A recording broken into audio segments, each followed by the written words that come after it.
Good morning, everyone, and welcome to Pro Animator Secrets. First, let's start our. Sorry, I'm just stretching. It's kind of weird, but first, I would like to thank our patrons. Thank you so much to Alex, Stan, Lucas, and Eva Audu. Thank you so much for supporting the channel. And yeah, let's get into this. I'm pretty excited because I finally figured out what was causing all those issues we were having. So let's take a look. Or, well, what the heck? Okay, let's take a look at that. And we're basically done with the animation phase. There's a little bit of pause. There's a little bit of polish I would like to do, but we're pretty much done here. Here, let's just switch this to camera mode. Okay. Yeah, so we're pretty much done here.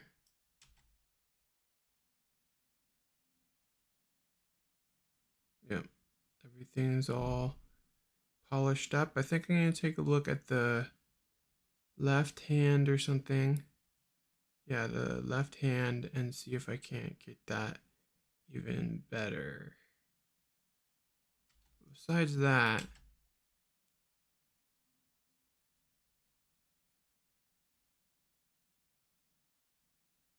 I think it's looking pretty close to the reference, but a little bit more stylized to make the key poses more more have a better silhouette. And yeah, I think I might do a little bit to the legs.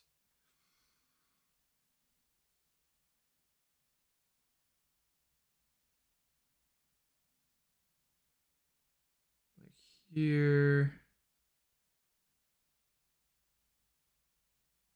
On the passing poses, I think I might have the foot angled.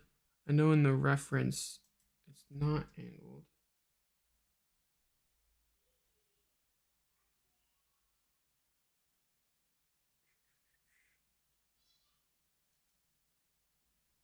Yeah, it stays pretty flat, except for there when it kicks out. And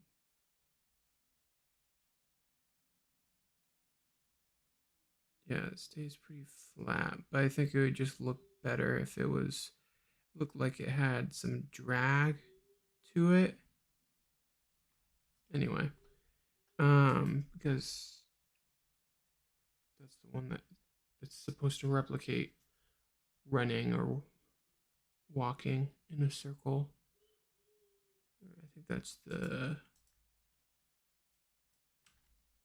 illusion that is wanting to be demonstrated there. So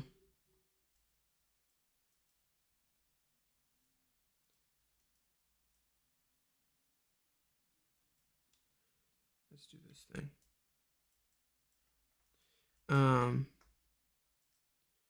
Right now I have it.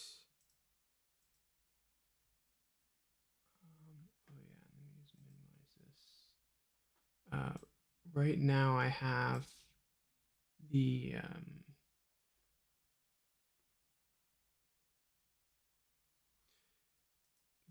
close-up face camera looking at this hand so I could polish it, and that looks pretty good. Everything, especially this plant, that's what I was doing that for, to have it come down, kind of splay on the contact and then flail out. Yeah, so that's good, and the hand's moving really fast, so there's not a lot of polish that is even visible on playback. So yeah, I guess I should explain why I got it not to crash. So it's not my camera, and it's not the rig. It's not a corrupt file. It's not my computer, thank goodness. What it is my tablet here. My tablet. The reason why I thought it might have been my computer is because on my laptop I wouldn't get crashes like this. I would get normal Maya crashes, which would warn you and back up your files, and it was much easier to deal with. Um, but what it turned out being was the firmware, and the reason why it uh, wasn't crashing before. Here, let me just.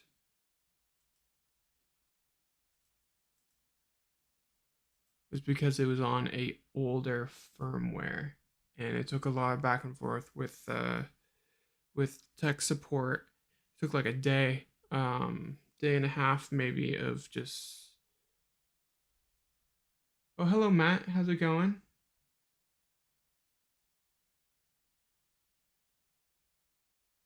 Oh, hey. Thank you for subscribing. I really appreciate it.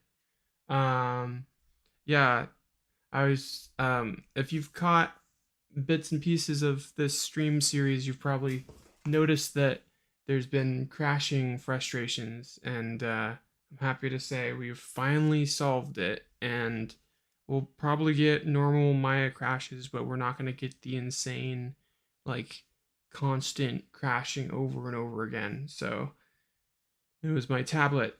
It had a new firmware, which I did not suspect my tablet because my tablet's never crashed Maya before. Like, that's absurd. And it is such a massive problem that when I update my tablet, I'm gonna look for Wacom's competitors because this is not okay. You can't just crash. And the biggest problem was it was crashing Maya, and it was even crashing the crash logs, because you can go into your temp folder and look at the crash logs, and it will say what was happening right before it crashed, and it removed those or just didn't write those for some reason. So yeah, so it's all fixed now. Anyway, how are you doing? Um, what are you working on? What brings you here today? Anyway, so a couple cool things. I discovered a really cool way to animate. I used to use Animbot's tumble around selected, which I do recommend this feature for any animator. Um, it gets a little buggy when there's two characters in a scene. Let's see here.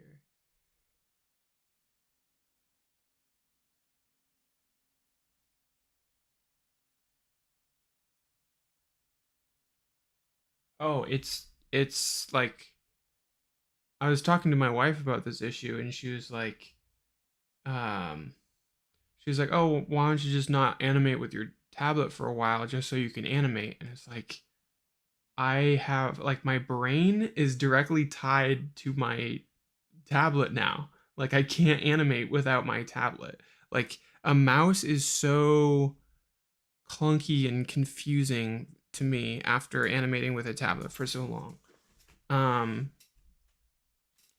it's yeah, it's really helpful. Because it's just the finite amount of control you can have when it comes to manipulating your character. It's so you can move it in like very micro amounts, and it feels like you are actually moving a stop motion puppet because it's directly tied to your finger, where there's that disconnect with a mouse that I feel. Maybe there's better mouses that make it feel more tactile, but this has just been amazing for me. And like being able to tumble around, or yeah, it's just. And another thing is I have a mouse with or I have a pen with, here, let me cover that. I have a pen with 3 buttons instead of an eraser. And the reason why I have that is because this third button here teleports the screen I'm working with. So I just click on the button and it teleports my mouse, and it will even teleport something while you're selecting something. So if I take this tab here and click teleport, it'll bring that with me. So it's really easy to like, so like you bring up the graph editor, right? You grab that, you go, okay, I want this here for whatever reason, because I'm looking at this hand camera or whatever, and you grab it and you teleport it here. Very easy to use this. This is a tip that I found on a YouTube channel. Here, let me see.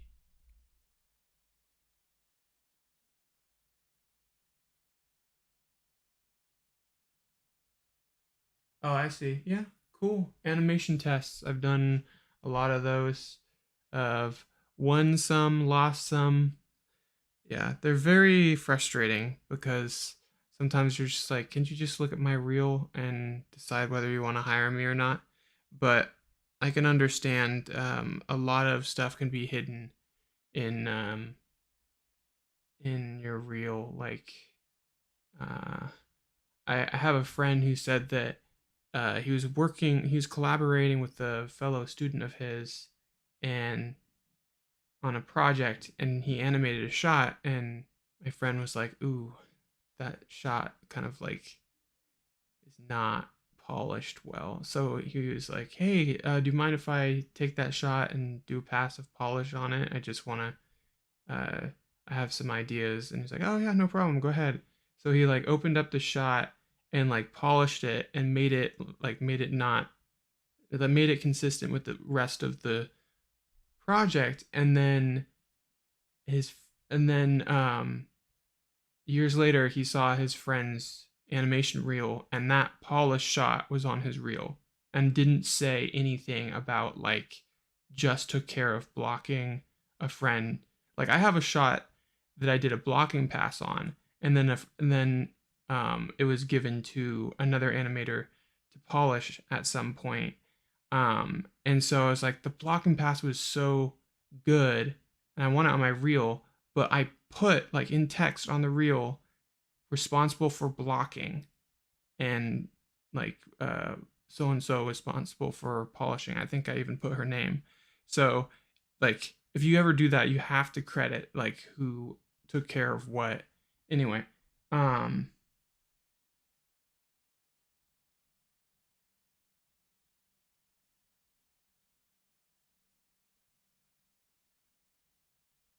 oh yeah, I just discovered this feature that I'm really excited about. I was brainstorming about how do I do this? How do I get it to automatically snap to like the right place? And there's this if of course if if you hit F, it zooms in and it centers the pivot around selected. Um and now that this feature right here is not working, the tumble around selected is not working with two rigs in the scene, which is the typical for me for some reason.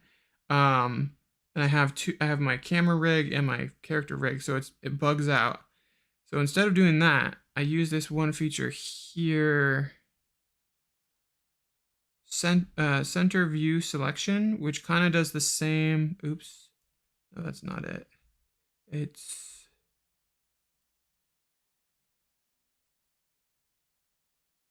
look at selection, and so basically what it does is it looks at whatever is selected. So I have that, and then I have and let me bring up. Uh,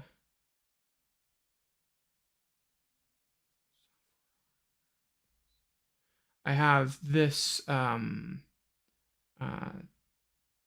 keyboard that has macro hotkeys, which enables you to bind two hotkeys to one button click.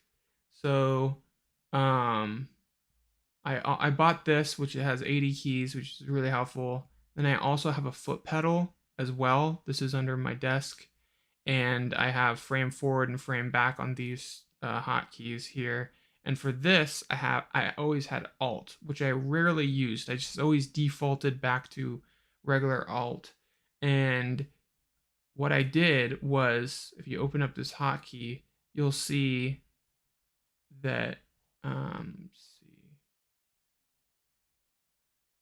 Well, that's weird.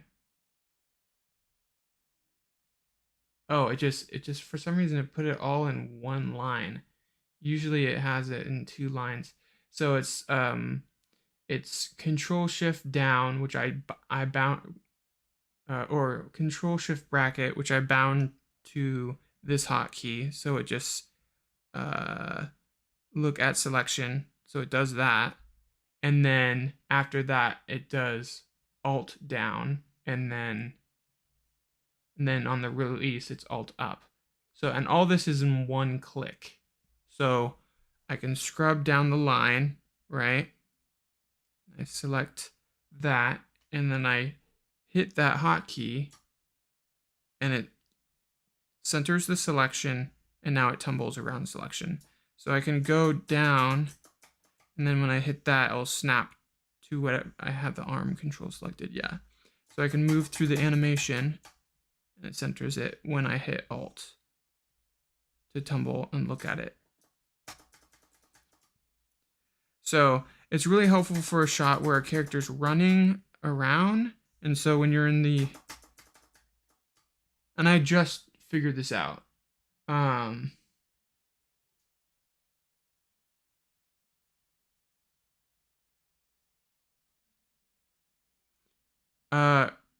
Oh, for remove, oh, you didn't even ask that question.